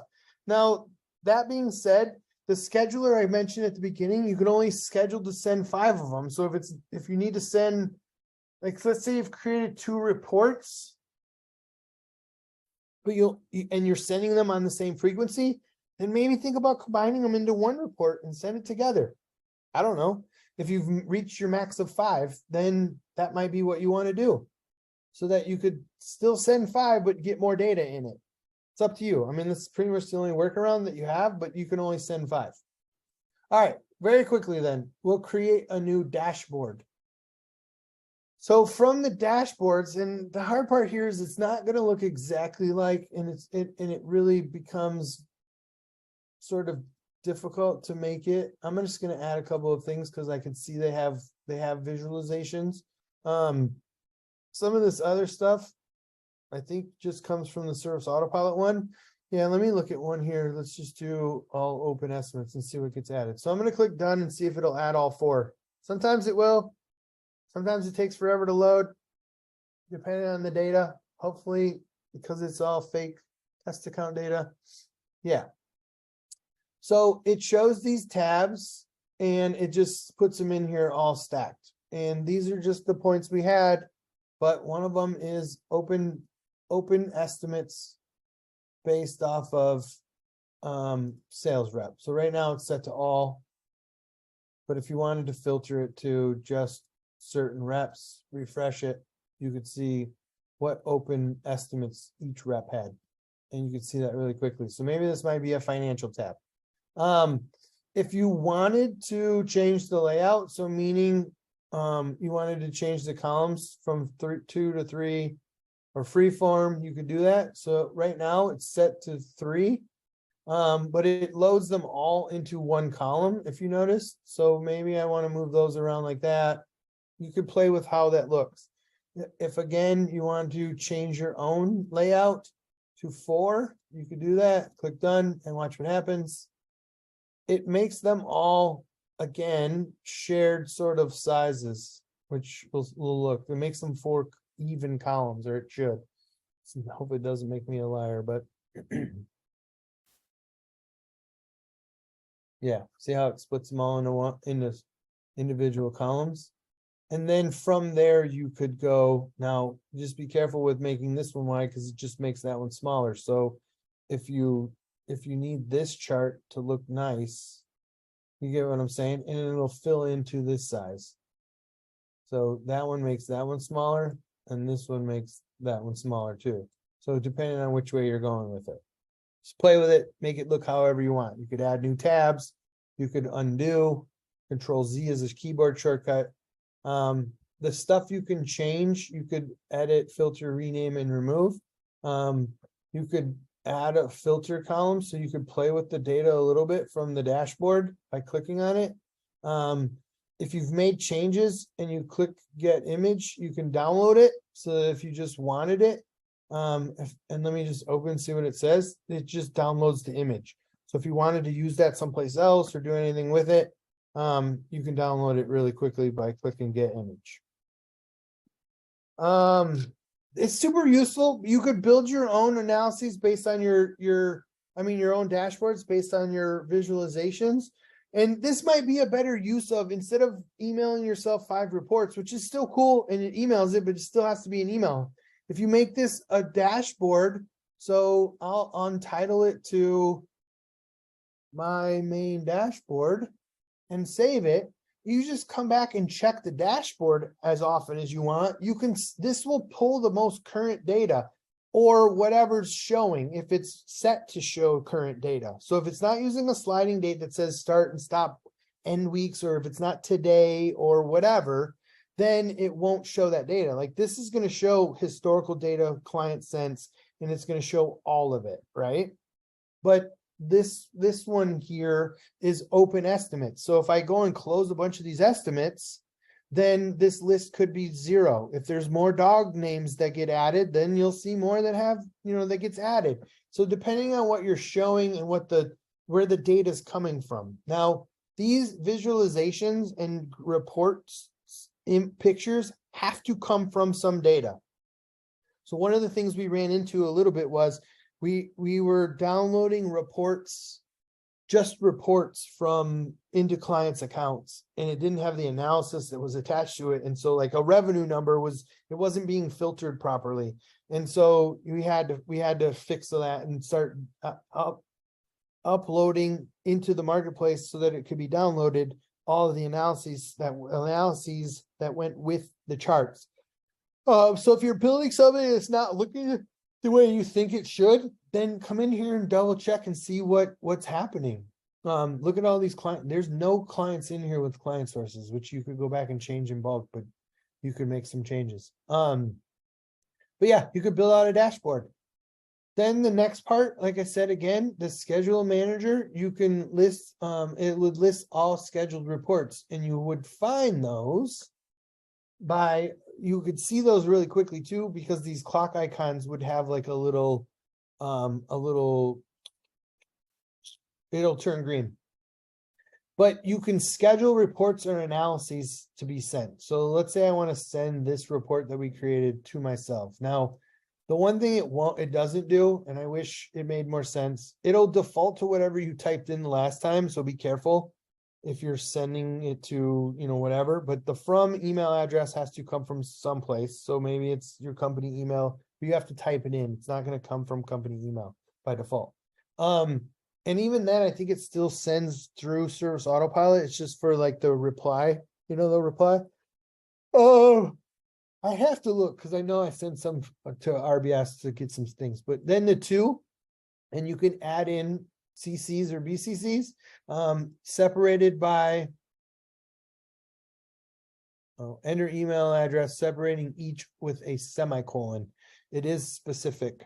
A comma won't separate them, but if you separate them by semicolon, you could send it to multiple people. You can put the subject in here. Maybe it's your company health report is attached. Enjoy in the message. Then you could schedule when. Do you want to send it one time? Which I don't really know why you would schedule it other than if you're just going to send it later. The scheduling function here, it gives you once as an option, but weekly or monthly probably makes the most sense. So maybe every Monday Or if you wanted it sent every weekday, that's where weekly comes in, because it's going to send it every 1 week or every 2 weeks or every 3 weeks. Now, if you want to do monthly, then you could set the day of the month or the nth weekday of the month to send. So maybe every third Tuesday, we want to send this report. Maybe every fourth Friday. Whatever the report is, the last Friday, you could customize the sending schedule for all of these months. When the start time and start date are, it's going to default to today. I think it sets to the company settings. I don't know where the start time ever comes from. I've not really paid attention to it. You're just going to set the time. So you can either type the time, you maybe want to send it 9 a.m., 8 a.m., whatever. If you only want it to be scheduled for a certain amount of time, so maybe the next 6 months or whatever it is, you can schedule that. Then when you click done, which it's not going to let me because I don't have any of it filled out and I don't feel like filling out, but it's going to give you, it's going to turn green and then it'll be scheduled here. And then when you clicked on the scheduler, the 5 that you have would be in any of the 5 that you have. If you have up to 5, they would show in there. Then it would show, let me just turn one on. So email at email.com. Let's just put in a fake email on this. Copy to subject, hello, message. Every 4th Monday. Let's just save it. See what happens. Let me see if I refresh my home screen. This should turn green.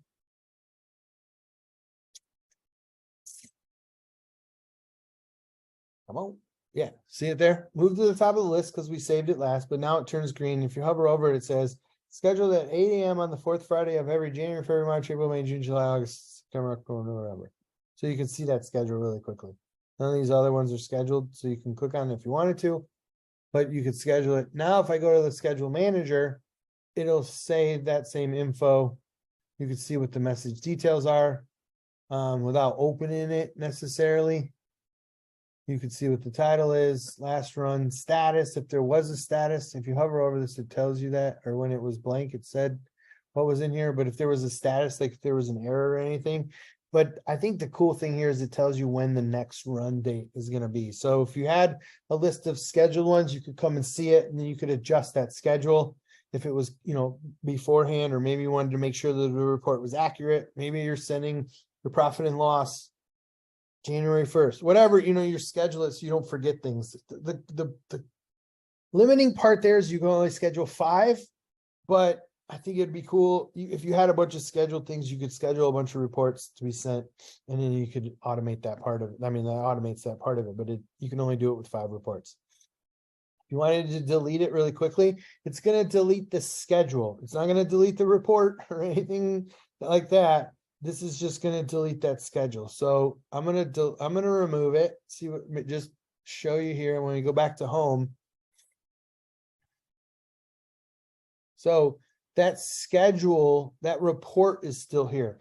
This trash can will delete the report itself.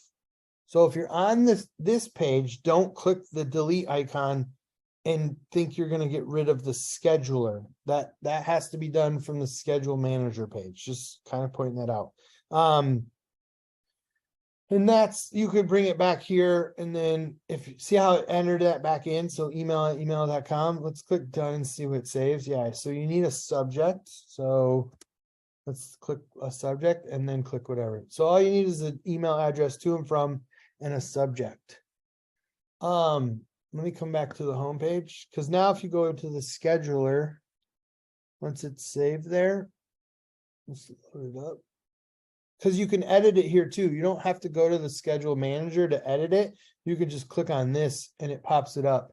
You can run it now, so it'll send now. You can done, or you can remove it from here. So you could just see a list a little bit quicker from the schedule manager, but you could do a lot of the functionality here. Again, this will remove just the scheduler part of it, the schedule part of it. It's not going to delete the whole report like the delete button would. So, I think that's it, honestly, for the basics. I'm looking through my list. that's everything here. I'll drag it over. You guys can see. Creating a custom analysis, creating a custom report, creating a custom dashboard, and schedule manager. That's everything I wanted to cover. Again, and I'll drag it over because I had it here, but I'll show you it's still right at the top. It's 123 pages long. The user guide for Report Center is, and it covers in great detail all of the new client account report, all of the reports that were in the SA reports and SA dashboard. There's a bunch of other stuff in here about doing the custom analysis and everything. There's a lot more pieces to what else is in here. This looks like it might even be a flow chart of what data is in there if you add the data points, which might be helpful. So the data analysis types. So clients detailed, you can see credits, line items, custom fields. So it'll kind of give you a little map of what other data points, sub points are available. Check that out. Go download it. Yeah, the user guide's super helpful for that because it's a ton of good, valuable resource data on what's in there and how to use it. I never was it's not that I wasn't a big reader, but I wouldn't have learned how to use the Report Center by reading it. But there's times when if I needed help with something or I knew it was covered, especially if I knew it was covered in that guide, you could go look for it and it would help me sort of refresh or make through. I'm not the type that would have just downloaded a bunch of user guides and read through them to learn how to do something. I'm a clicker and player and figure it out kind of guy. So I would play with it and see what it does, but it definitely covers like how a lot of it functions. So be sure to check that out. There's another one in there about the dashboards. So be sure to check that. There's 2 of those in there. Absolutely. I know I don't always want to make this a sort of sales pitch or make a big deal about it, but Ready Business Systems can help with a lot of things. Report wise, we do have in the marketplace. I'll just show you one real quick. Not the gear icon. Sorry, I was hovering over it. Marketplace. One we have that's really new. Is the company health report. I can't type. So if you type in company health report, it does have information on it. I'm just going to view it here and see, but it has information on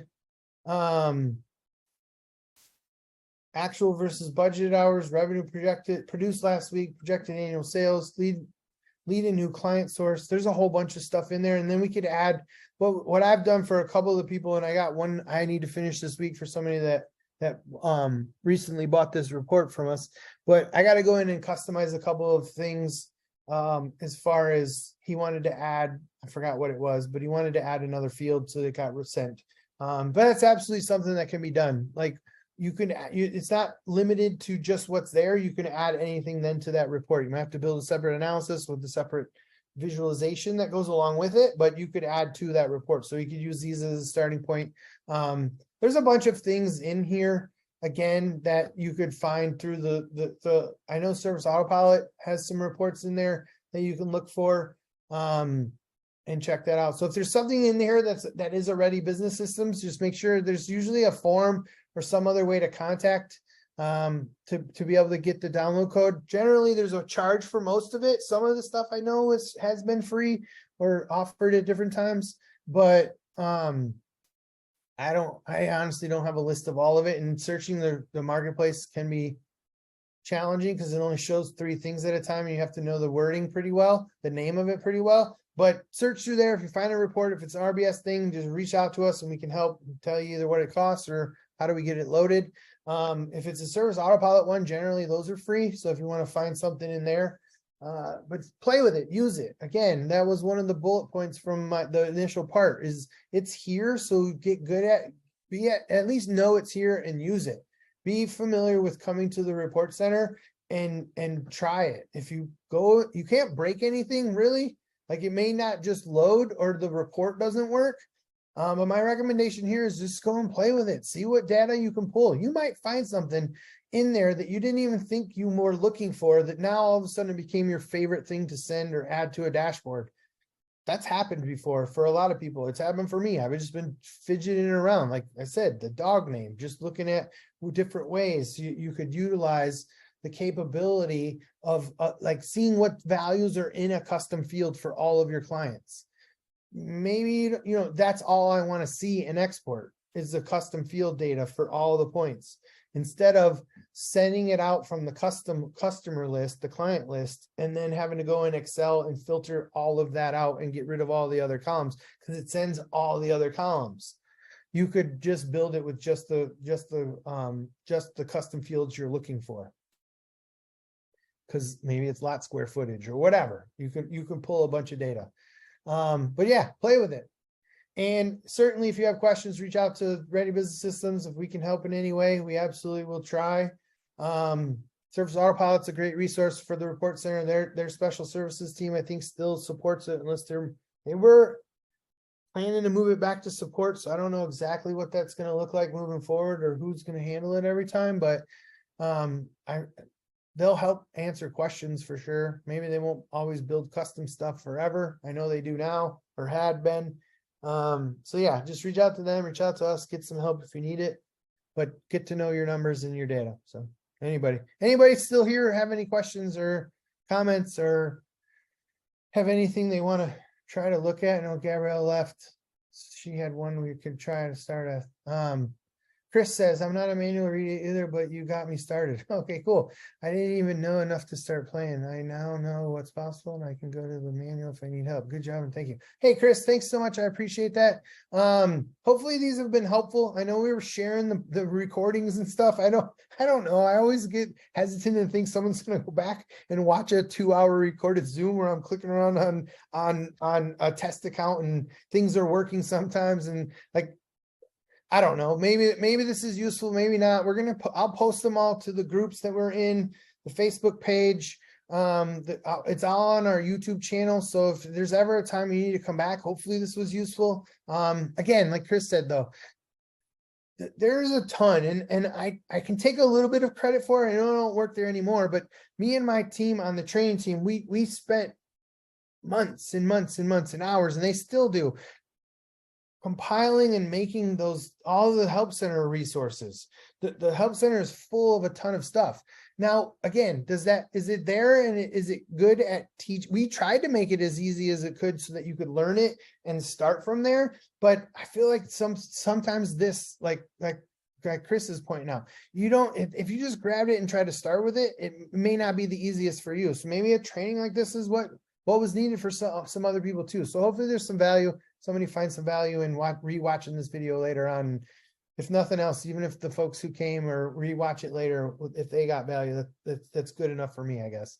But there are resources available out there. So you said I want to watch the one about printing up the documents this weekend. Oh yeah, wish you luck. That one was fun. I think the document editor, and Chris, I know because you are an RBS client. So if you have questions later, just shoot me an email or whatever after you watch it if there's anything in there. But yeah, absolutely check that one out. I recorded everything and posted online, everything I think from session 3 through 8. The first 2 were basically turned into like individual trainings, and I didn't record them in any format. I recorded them automatically, but it wasn't useful, and we showed some customer data and stuff like that, so I didn't want to share it. But yeah, everything else should be there. I think 3 through 8 now, and this one it'll probably be tomorrow or maybe the day after, because it takes forever to encode the video from Zoom and then upload it to different places. So watch for that in the next couple of days, and I'll post it out. I'll probably send anybody who is registered for this the Zoom link, because I can send that one really quickly, and then you could download it yourself. But I'll post it to Facebook too, or not Facebook, our YouTube channel, so it'll be out there. But all right, everybody. Well, I hope this finds you well the rest of your day. I know it's a Tuesday. This is the last one of these. So if if you have been here a bunch, we won't see each other on Tuesday mornings anymore. Which is kind of good for me. I got a bunch of work to do, a ton of client stuff. But if you did want, and again, I'm not trying to make this a huge sales pitch, but Ready Business Systems, we can offer, and I've talked to Justin. We don't have established pricing for anything definite yet, but we probably could do on a one-off basis training for like new employees, yourself, if there's something Service Autopilot related, these were free. We were trying to, get some interest and see, anything we did personal or one-off definitely would have some kind of cost to it. It doesn't have to be like our automations rates, but we can do like custom training. So if there's something in the system that you just don't fully grasp, or you want to spend 2 hours training with me on, or half a day one time, we do have those options available for anybody who is looking for that kind of specialized one-on-one type training, or maybe we'll do a group session later on. I think we're going to do some group automation builds coming up here next. I think that's the next sort of focus we're going to look at. There will be a cost for those, but we were trying to get some training out there so people could get used to using Service Autopilot and do a better job. So hopefully these are helpful, and if not, oh well, they're out there and we got them recorded. So, all right, everybody, we're right at time. I think this is the first one I ended right at 2 hours or just under. All the other ones kind of staggered on a little bit longer, or I covered too much, but yeah. So thank you again for anybody that's joined or watched afterwards. Thank you, Chris. Nathan, anybody else who's been here and was in and out, if you're rewatching this to catch back up, thank you again. And have a great day. Everybody enjoy.